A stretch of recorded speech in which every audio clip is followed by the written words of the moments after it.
Ang mabuting balita ng Panginoon ayon kay San Lucas. Papuri sa iyo, Panginoon. Nang ika-6 na buwan na ng pagdadalang tao ni Elizabeth, ang Anghel Gabriel ay sinugo ng Diyos sa Nazaret, Galilea, sa isang dalaga na ang pangalay Maria. Siya'y nakatakdang ikasal kay Jose, isang lalaki buhat sa lipi ni Haring David. Paglapit ng anghel sa kinaroroonan ng dalaga, binati niya ito, "Matuwa ka, ikaw ay kalugod-lugod sa Diyos."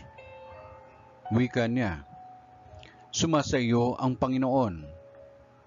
Nagulumihanan si Maria sa gayong pangungusap at inisip niyang mabuti kung ano ang kahulugan niyon. Kaya't sinabi sa kanya ng anghel, "Huwag kang matakot, Maria, sapagkat kinalulukdan ka ng Diyos.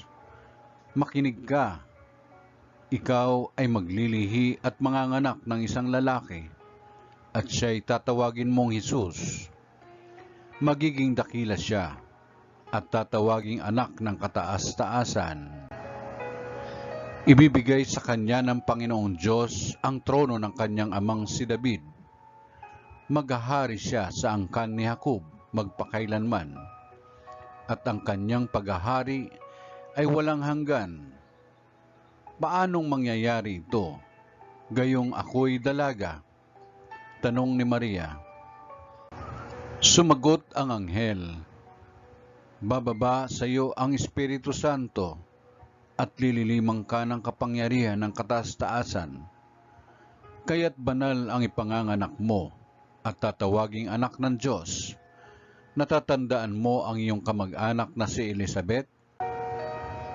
Alam ng lahat na siya'y baog, ngunit naglihi siya sa kabila ng kanyang katandaan, at ngayoy ika-6 na buwan na ng kanyang pagdadalang tao, sapagkat walang hindi mapangyayari ang Diyos."